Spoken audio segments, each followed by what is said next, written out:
하나님께서 우리 찬송을 받으신 줄로 믿습니다. 우리 찬양으로 하나님 앞에 영광 드리는 우리 성가대 격려하면서 박수 한번 해드리겠습니다.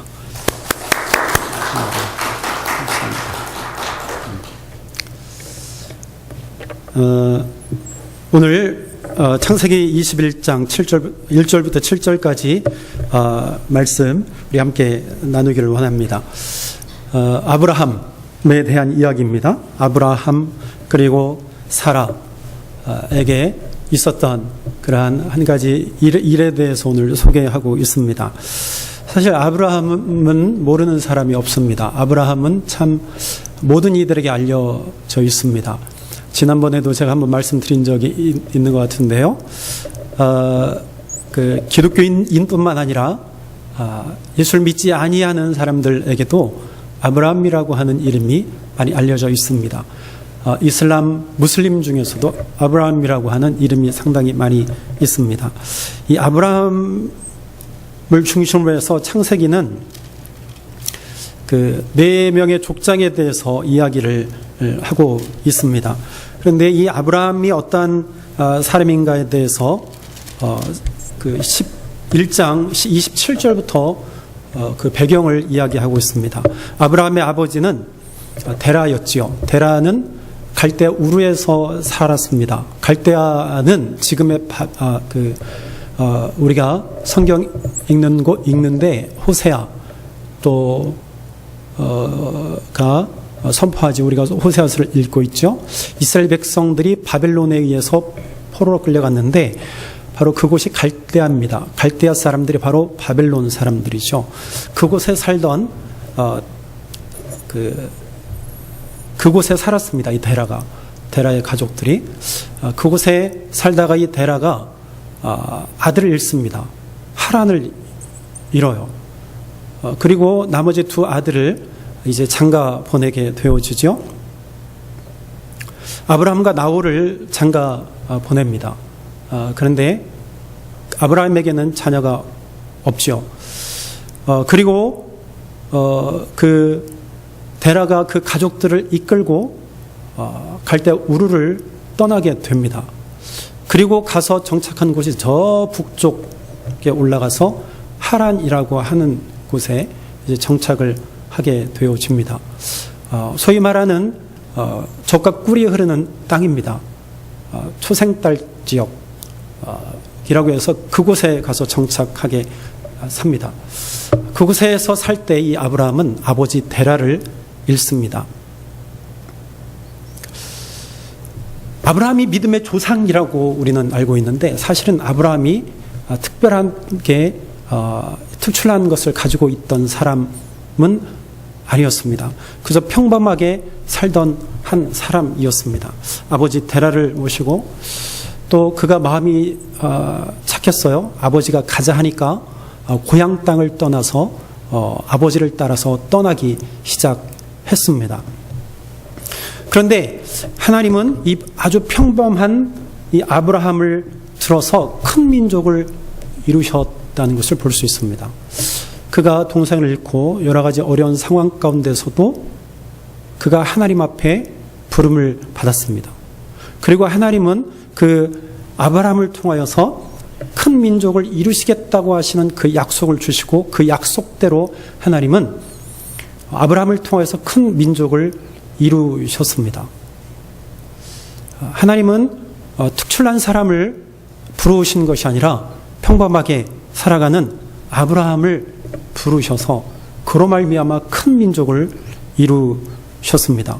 창세기 12장 2절에 보면 내가 너로 큰 민족을 이루고 내게 복을 주어 내 이름을 창대하게 하리니 너는 복이 될지라. 이것이 하나님께서 아브라함에게 주신 약속이었습니다. 내가 너로 큰 민족을 이루리라. 너를 복이 되게 하리라. 옛날 우리가 읽은 성경 개역 한글에는 복의 근원이라고 말씀합니다. 너를 복의 근원이 되게 하겠다. 하나님의 복을 그대로 아브라함에게 주셔서 복의 근원으로 삼으시겠다고 말씀하셨습니다. 이것이 성경이 우리에게 말씀하시는 아주 놀라운 점이죠. 아주 평범한 한 사람을 들어서 하나님께서 그에게 복을 주시고 그를 들어서 큰 민족을 삼으셨다라고 하는 것이죠. 그러나 이것이 그저 하나님의 주권이 있었지만, 분명히 하나님의 주권적으로 아브라함을 선택하신 것이지만,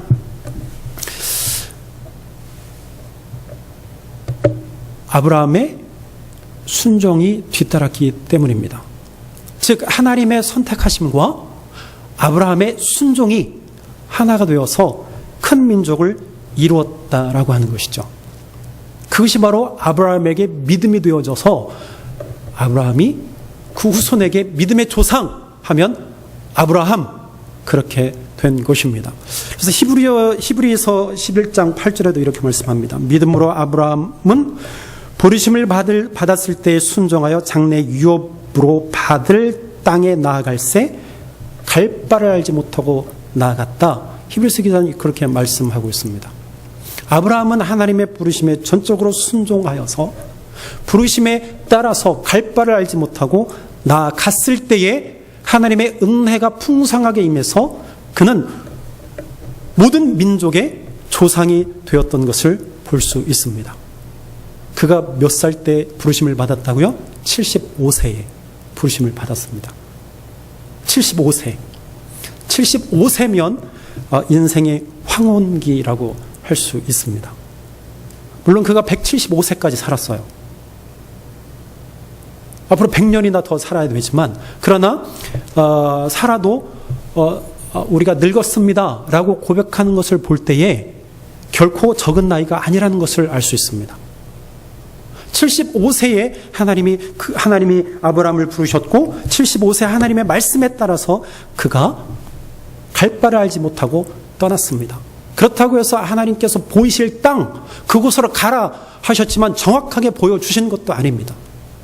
내가 너에게 보여줄 땅으로 가라. 그 땅이 어디입니까? 갈 바를 알지 못했다 그랬잖아요. 그저 하나님의 말씀에 순종해서 떠났다라는 것이죠. 알 바를 알지 못하고 떠났습니다. 그 땅이 바로 미지의 땅입니다. 어떻게 생겼는지, 누가 있는지 알 수 없는 그 땅을 향해서 아브라함은 떠나게 되었던 것이죠. 그가 하나님의 말씀에 순종해서 떠나는 그 순간 그의 삶은 녹록치 않은 삶이 되었습니다. 나그네의 삶을 살았다는 것이죠. 그의 삶은요, 나그네의 삶이었습니다. 그러한 여정 가운데 사라에게는 고민이 있었습니다. 많은 고민이 있었겠지만 두 가지의 고민을 살펴보면 사라에게 고민이 하나 있었어요. 그 하나는 남편에 대한 고민이었습니다. 생각해 보십시오.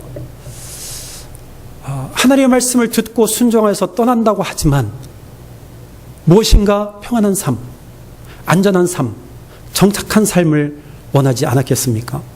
특히 여성들은 그렇지 않아요? 제가 여성이 아니라서 잘 모르겠지만. 그런데 만약 떠나기만 합니다. 하나님의 이끄심 따라 매일같이 이동합니다. 유목민의 삶을 살아갑니다. 그것도 모자라서 자기 자신을요, 참 이상하게 생각하는데 고민이 있었어요. 그것이 뭔가 하면 창세기서 12장 10절 이후에 보면 그가 흉년이 들어서 먹고 살기 위해서 그가 애굽 땅으로 가게 됩니다. 그 땅에 가서 아브라함이 자기 아내를 어떻게 해요? 자기 누이라고 속이게 됩니다. 그때가 65세에서 70세 정도 됐을 것으로 추정이 되어지는데요. 자기 누이라고 속이는 거예요. 혹시 내 아내라고 하면 사람들이 나를 죽일지도 모르니까. 무엇 때문에? 당신의 미모 때문에. 그 나이 때도 굉장히 예뻤던 것 같아요. 그래서 누이라고 속입니다. 아내가 어떻게 생각했을까요? 남자도 아니다. 나를 그렇게 지킬 힘이 없느냐? 누이라고 속이게? 그렇게 생각하지 않았겠어요? 사라는요, 왕궁으로 끌려가죠. 그때 하나님께서 급하게 개입을 하십니다. 그래서 하나님이 그들을 건져내십니다. 근데 한 번뿐만 아니라 창세기 12장에 보니까 또 일어나는 거예요. 이러한 일들이. 아비멜렉과 이 사이에서 이러한 일들이 또 일어나게 됩니다. 아비멜렉은 블레셋 때 왕의 통칭이에요. 바로처럼 우리가 읽었듯이 아비멜렉. 모든 왕을 아비멜렉이라고 하는데요. 그 시대에 또 일이 일어나는 거예요. 또 속여요. 너를 나의 아내라고 하지 말고 나의 누이라고 해라. 한 번이 아니고 두 번씩이나 속이니까 그때 나이가 99세, 89세예요. 고민이 될 것 같아요. 저 같아도.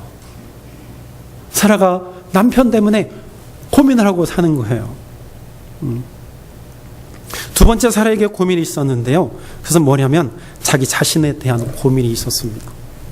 남편에게 고민이 있었을 뿐만 아니라 자기에게도 고민이 있었어요. 이것은 결혼할 때부터 있었던 고민이었습니다. 그것은 바로 아이가 없었던 것입니다.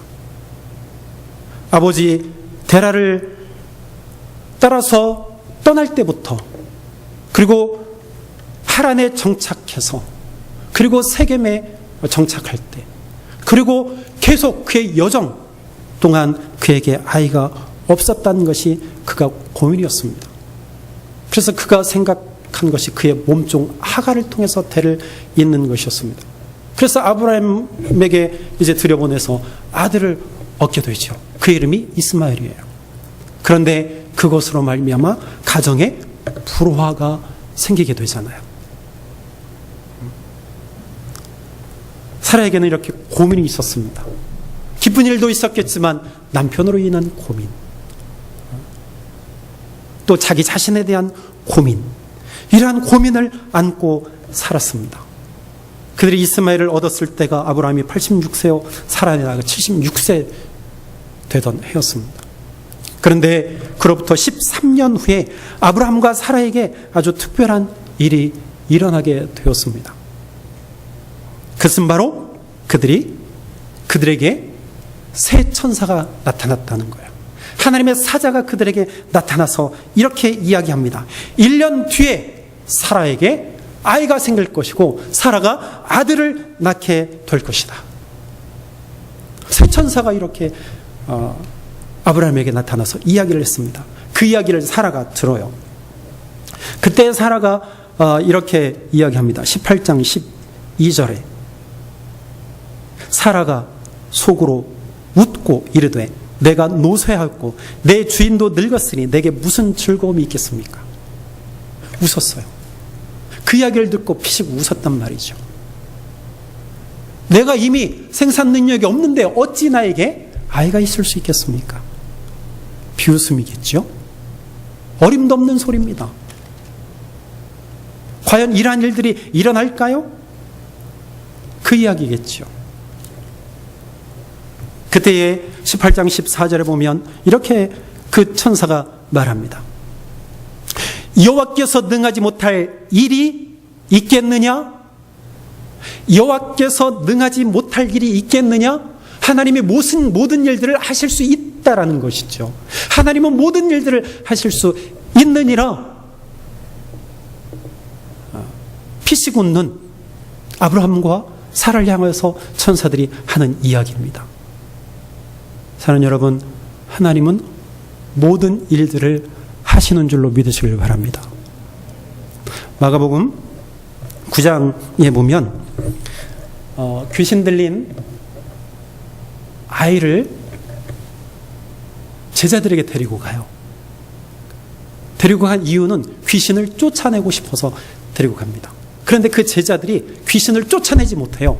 그리고 난 이후에 이 부모는요, 그 아이를 누구에게 데리고 가냐면 예수님께 데리고 가요. 그러면서 예수님께 이렇게 이야기합니다. 무엇을 하실 수 있거든 우리를 불쌍히 여겨 주옵소서. 무엇을 하실 수 있거든, 그렇게 이야기합니다. 그때 예수님께서 이렇게 말씀하세요. 무슨 말이냐? 할 수 있거든이 무슨 말이냐? 할 수 있거든이 무슨 말이냐? 믿는 자에게는 능치 못할 일이 없느니라. 믿는 자에게는 모든 일들이 가능하다라고 말씀하시는 거예요. 할 수 있거든? 해주십시오가 아니고 믿는 자에게는 모든 일들을 할 수 있다. 믿는 자에게는 모든 일들이 일어난다라는 말씀이지요. 여러분, 하나님은요 모든 일들을 하실 수 있는 분인 줄로 믿으시길 바랍니다.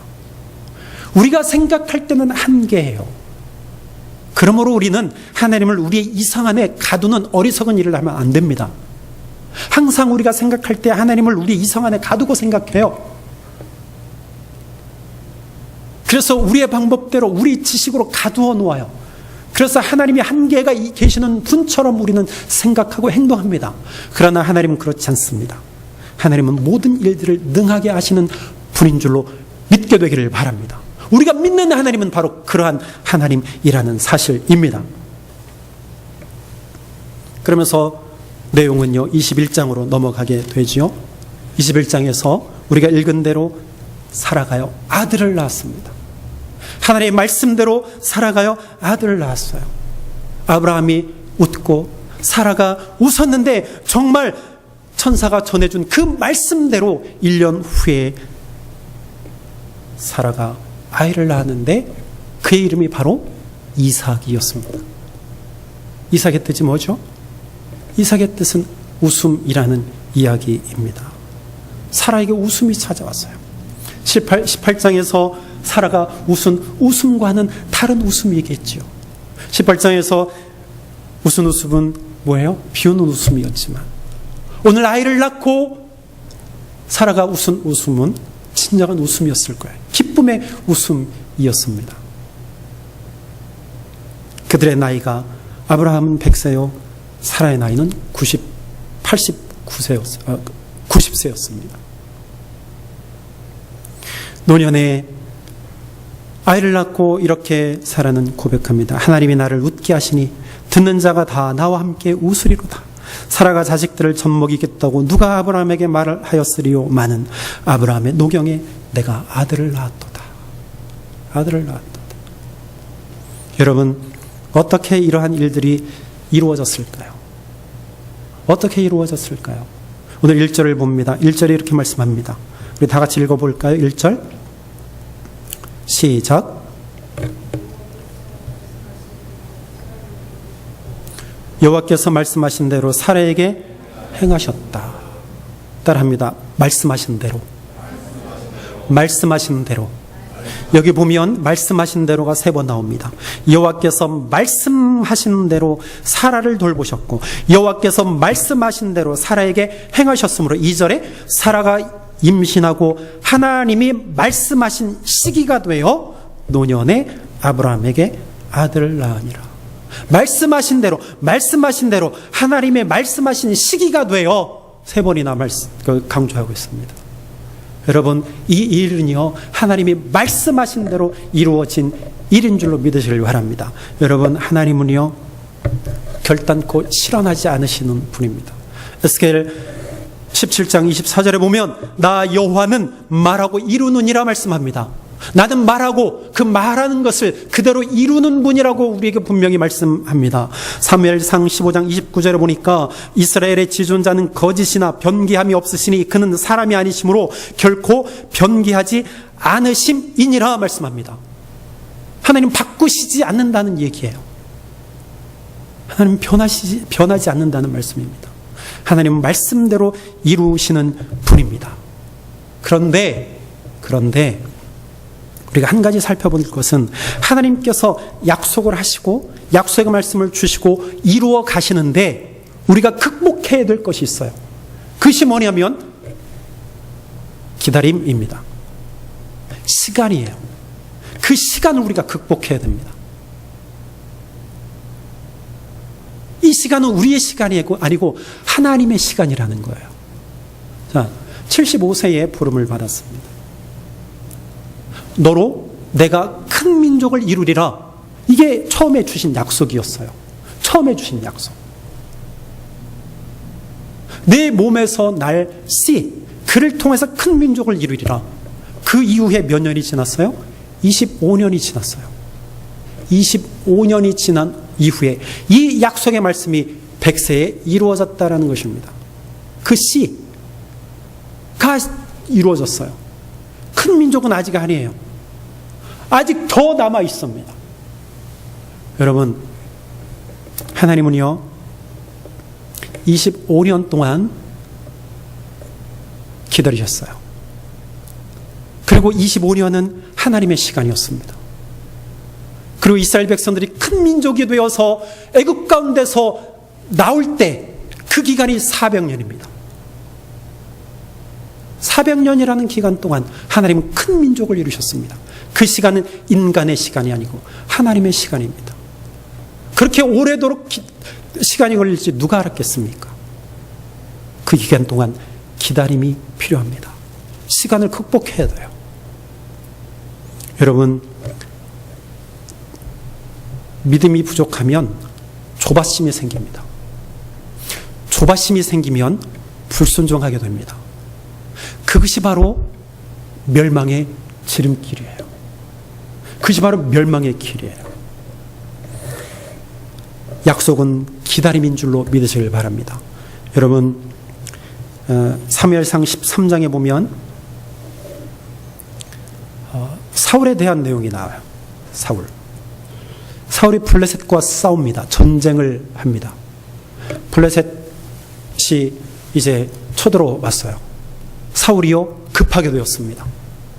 우리 전쟁을 해야 돼요. 전쟁터에 나가야 돼요. 그런데 어찌해야 될지 그가 먼저 하나님 앞에 번제를 드리고 하나님 앞에 기도하고 나아가기를 원했어요. 그래서 누가 오기를 기다렸냐면 사무엘이 오기를 기다렸어요. 근데 이 사무엘이요 왜 이렇게 안 오는지 오지 않았어요.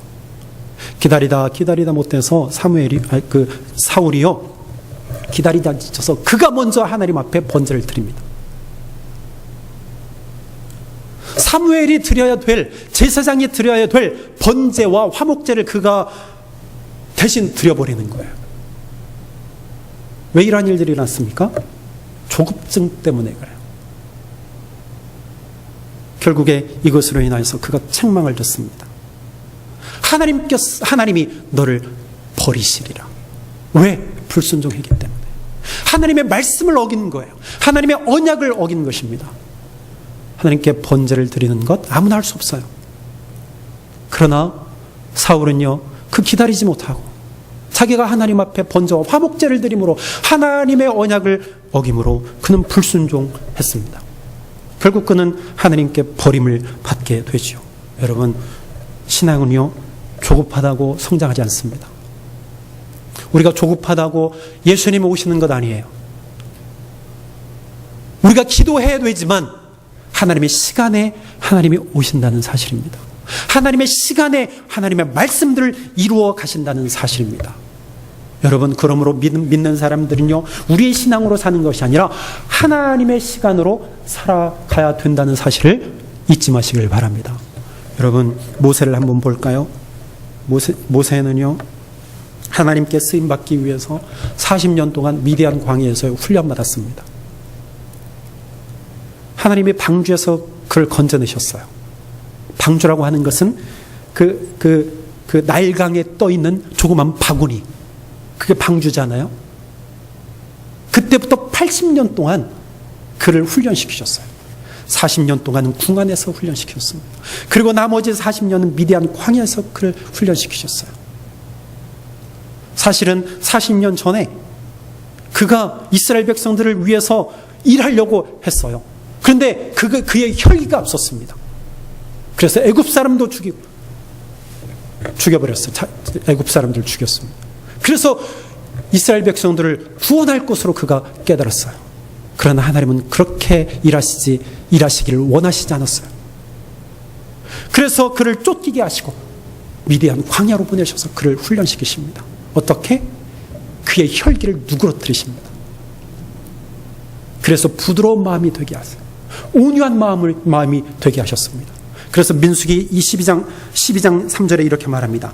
이 사람 모세는 온유함이 지면의 모든 사람보다 승하다. 그렇게 바뀌었어요. 그 혈기가 바뀌었어요. 어떤 마음으로? 부드러운 마음으로. 여러분, 다윗을 보십시오. 다윗은요 사무엘을 통해서 왕으로 기름받고 난 이후에 10년 이상 광야에서 살았습니다. 밑바닥 인생을 살았어요. 바울은 어떻습니까? 다메섹 도상에서 예수를 만나고 난 이후에 3년 동안 그는요 정말 아무 일도 하지 않고 그는 살았습니다. 고향에서 살기도 하고 또 아라비아 사막에서 그가 살았습니다. 아무도 없는 사막에서 살았어요. 그곳에서 그가 한 일이 무엇이겠습니까? 다메섹 도상에서 만난 그 예수님을 묵상했어요. 그 하나님을 묵상했습니다. 내가 전도자로서 훈련을 받은 거예요. 3년 이후에 그는 세상으로 나아가 예수 그리스도의 복음을 증거하는 위대한 전도자가 되었다는 사실입니다. 하나님의 때를 기다리는 것, 이것이 훈련입니다. 사랑하는 여러분, 하나님은요 결코 서두르시는 법이 없습니다. 하나님은 서두르시지 않아요. 서두르는 것은 우리가 서두르는 거예요. 이 서두르는 것도요 버릇입니다. 특히 믿음에는요 기다려야 돼요. 여러분, 하나님의 약속을 진득히 기다리게 되기를 주의 이름으로 축원합니다. 기다리면서 우리는 무엇을 해야 되느냐? 그냥 가만히 앉아 있느냐? 아니에요. 우리의 삶 한켠을, 우리의 마음 한켠을, 내 생각의 한켠을 하나님 앞에 드리는 거예요. 기다리는 동안 하나님이 나를 통해서 일하실 수 있도록 나를 드리는 것입니다. 내가 이러는 것이 아니라 하나님이 일하실 수 있도록 만들라는 거예요. 내 시간을 드리고 내 물질을 드리고 내 삶을 드리고, 그래서 하나님이 하실 수 있도록 하나님께 기회를 드리는 것입니다. 그것을 이렇게 말할 수 있어요. 순종이다. 여러분, 오늘 3, 4절에 한번 보십시오. 3, 4절에 아브라함이 순종한 것을 볼 수 있어요. 아브라함이 그에게 태어난 아들 곧 사라가 자기에게 낳은 아들을 이름하여 이삭이라 했다. 여러분, 이 이름을 누가 지어준 거예요? 누가 말한 거예요? 천사들이 말한 거예요. 18장에서 그의 이름을 이삭이라 하리라. 그 말씀 따라 이삭이라 합니다. 100세 얻은 아들, 자기가 마음대로 짓고 싶지 않겠어요? 그런데 하나님의 말씀에 따라서 그가 이삭이라 짓습니다. 그뿐만 아니라 또 어떻게 말합니까? 그 아들 이삭이 난 지 8일 만에 그가 하나님이 명령하신 대로 할례를 행하였더라. 할례, 하나님께서 명령하신 거예요. 하나님의 말씀 따라 행하는 것입니다. 순종이에요. 이 순종이라는 것은 내 뜻대로 행하는 것이 아니라 하나님의 뜻대로 사는 것입니다. 시간을 내 시간으로 만들지 아니하고 내 시간을 하나님께 드려서 하나님의 시간대로 사는 것을 의미합니다. 여러분, 물질도 여러분 하나님께 내어놓으세요. 하나님이 사용하시도록 내어드려야 됩니다. 여러분, 11조예물 드립니까? 11조예물 하세요? 주일원금 드립니까? 감사원금 드립니까? 이 물질 누가 주셨죠? 정말 하나님이 주신 것으로 고백하고 있습니까? 정말 그러한 믿음이 있다면 하나님 앞에 드리는 것 아깝지 않아요. 그러나 믿음이 없으면 아까운 마음이 들어요. 하나님 앞에 드려보세요. 하나님께서 어떻게 역사하시는지, 내 물질을 통해서 어떻게 역사하시는지 드려보시라고요. 하나님 앞에 드리지 아니하고 하나님 앞에 하나님께서 사용하시도록 드리지도 않고 불평이 앞서고 불만이 앞서고 이러쿵저러쿵 하면 그 불순종이죠. 왜 드리지 못합니까? 여러분, 우리가 다음 주에 수련회가 있습니다. 여러분 다 참석하시길 바랍니다. 나와 상관없는 것으로 여기지 않게 되기를 바랍니다. 내가 참석하면 뭐해? 그렇게 되지 않게 되기를 바랍니다.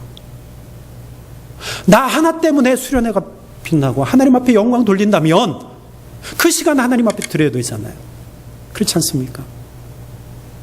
교회를 함에 있어서 전혀 상관없는 것처럼 산다면 내가 시간을 들이지 않는 거나 똑같아요. 왜 그렇게 삽니까? 왜 믿는 사람들이 그렇게 살아야 됩니까? 하나님 그거 원하시지 않으세요. 그게 바로 불순종이기 때문에 하나님이 그거 원하시지 않는다는 거예요. 하나님은 순종하기를 원하세요.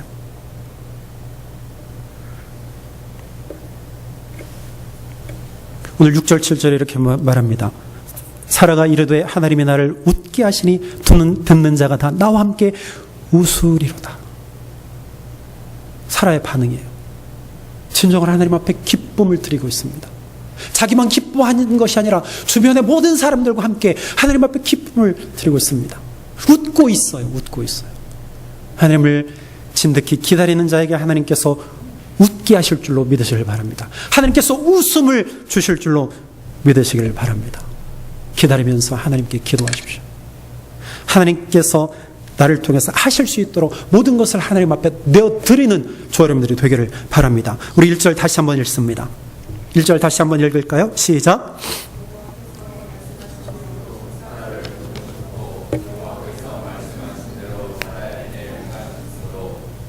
아멘.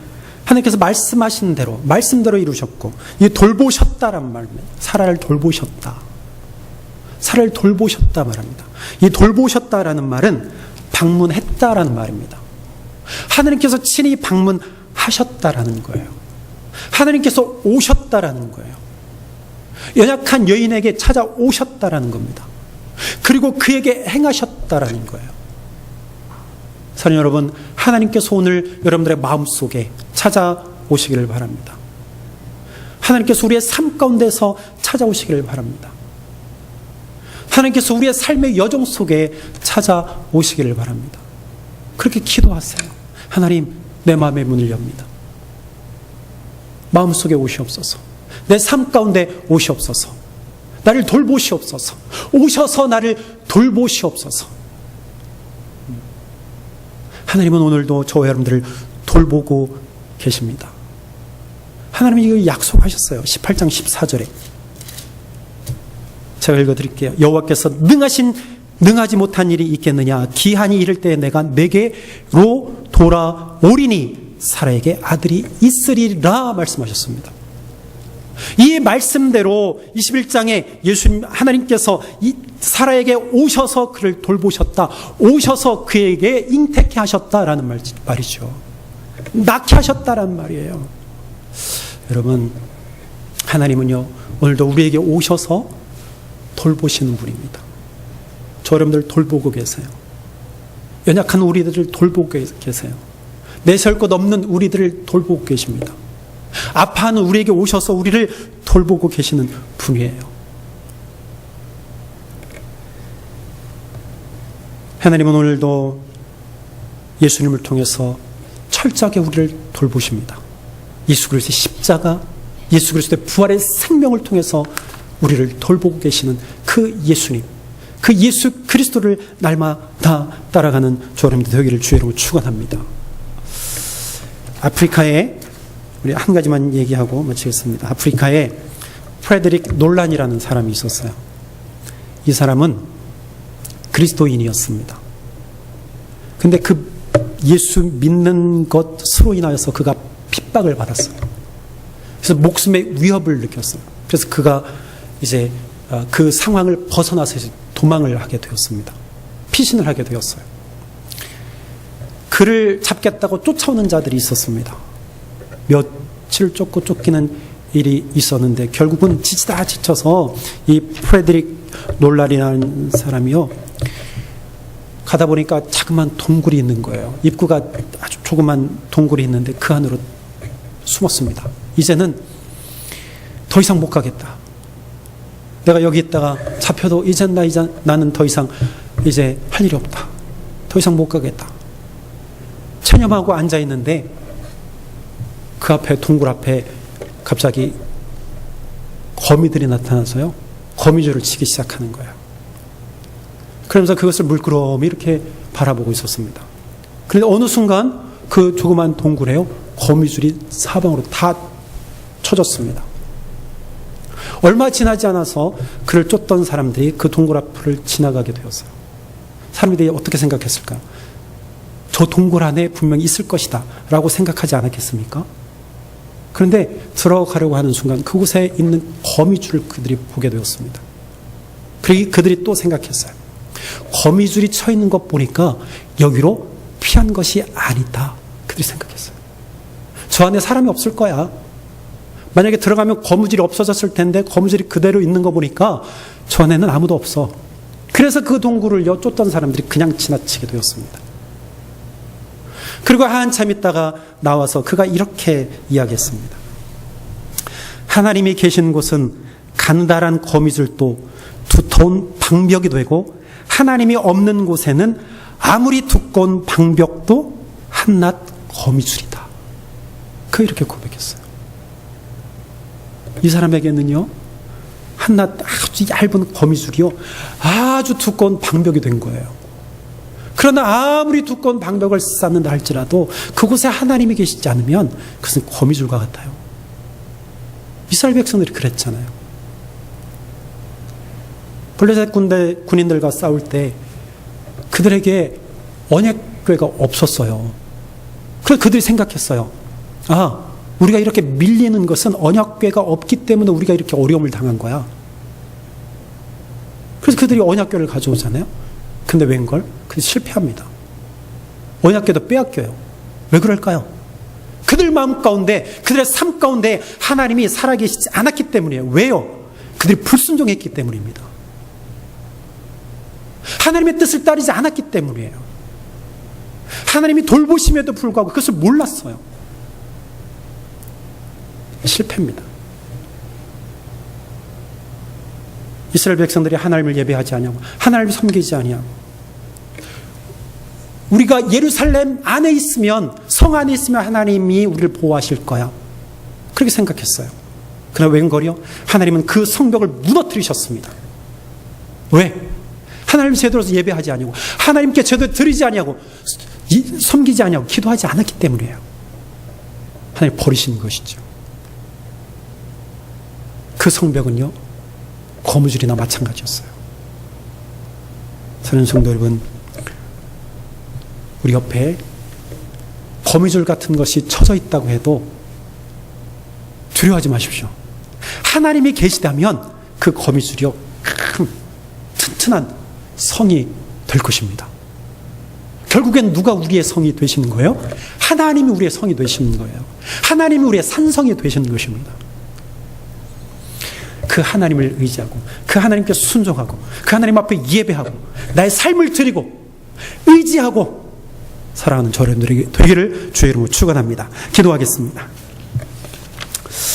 우리 하나님 앞에 기도하십시다. 우리